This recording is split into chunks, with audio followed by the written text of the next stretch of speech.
Operation തൂഫാനിലൂടെ ലഹരി ഉറവിടങ്ങളെ കണ്ടെത്താൻ ഊർജിത നടപടികളുമായി പോലീസ് മുന്നോട്ട് പോവുകയാണ്.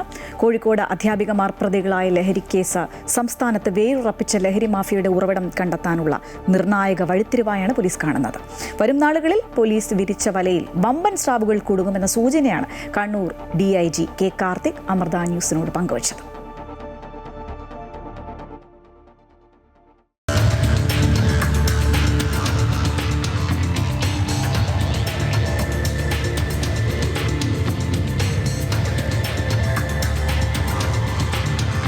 കഴിഞ്ഞ 5 വർഷത്തിനിടെ വ്യക്തമായ ആധിപത്യമാണ് സംസ്ഥാനത്ത് ലഹരി മാഫിയ സ്ഥാപിച്ചെടുത്തത്. ഓരോ വർഷവും ലഹരി കേസിലുണ്ടായ ഭയാനകമായ വർധനവാണ് ഓപ്പറേഷൻ തൂഫാനിലേക്ക് സർക്കാരിനെ നയിച്ചത്. തൂഫാൻ ആരംഭിച്ച ജൂൺ മുതൽ ജൂലൈ വരെ 9,000-ലേറെ കേസുകളാണ് സംസ്ഥാനത്ത് രജിസ്റ്റർ ചെയ്തത്. പല ജില്ലകളിലും ഒരു ദിവസം മാത്രം 300-ലേറെ കേസുകൾ റിപ്പോർട്ട് ചെയ്യപ്പെട്ടിട്ടുണ്ട്. ഇതിനിടയിൽ വടകരയിൽ അധ്യാപികമാർ ഉൾപ്പെട്ട ലഹരി കേസ് അന്വേഷണ സംഘത്തെ പുതിയൊരു വഴിത്തിരിവിലേക്ക് എത്തിച്ചിരിക്കുകയാണ്. കോഴിക്കോട് വടകര സ്വദേശി സഫ്വാനിലൂടെ പിടിച്ചെടുത്ത ഏറ്റവും കുറഞ്ഞ അളവിലുള്ള MDMA കേസ് ഇന്നിപ്പോൾ 3 അധ്യാപികമാർ ഉൾപ്പെട്ട വൻ ലഹരി ശൃംഖലയാണ് പുറം ലോകത്തെത്തിച്ചിരിക്കുന്നത്.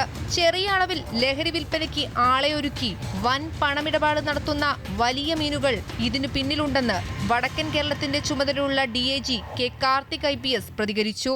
ഈ ചെറിയ ക്വാണ്ടിറ്റി എല്ലാം കിട്ടുന്നത് എവിടെയോ വലിയ സ്ഥലത്ത് ക്വാണ്ടിറ്റിയിലെല്ലാം സ്പ്ലിറ്റായി വരുന്നത്.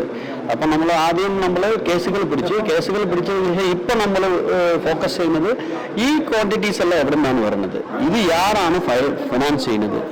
അന്വേഷണം വളരെ ഡീപ്പായിട്ട് പോകണം. ഒന്നൊന്ന് സോഴ്സിൽ പോകണം, ഡിസ്ട്രിബ്യൂഷനിൽ പോകണം. അതായത് എന്നെ പിടിച്ചു കഴിഞ്ഞാൽ എനിക്ക് കൊടുത്തത് ആരും, ഞാൻ ആർക്ക് കൊടുക്കുന്നത്, ഇത് എവിടെ നിന്ന് പൈസ വന്നത്, ഇത് വാങ്ങിക്കാനായിട്ട്, ഇത് വിത്തിട്ട് എത്ര പൈസ ഉണ്ടാക്കി. ഇതാണ് സിമ്പിൾ ചോദ്യം. ഇത്ര ചോദ്യം നമ്മൾ അന്വേഷണത്തിൽ ഉത്തരം കണ്ടുപിടിച്ചാൽ തന്നെ മൊത്തം നെറ്റ്വർക്ക് പൊളിയും. മുൻ വർഷങ്ങളിൽ കോഴിക്കോട് താമരശ്ശേരിയാണ് ലഹരിയുടെ ഹോട്ട്സ്പോട്ടായി അറിയപ്പെട്ടിരുന്നത്. നിലവിലത് വടകര, പേരാമ്പ്ര ഉൾപ്പെടെയുള്ള റൂറൽ മേഖലയാകെ വ്യാപിച്ചിരിക്കുകയാണ്.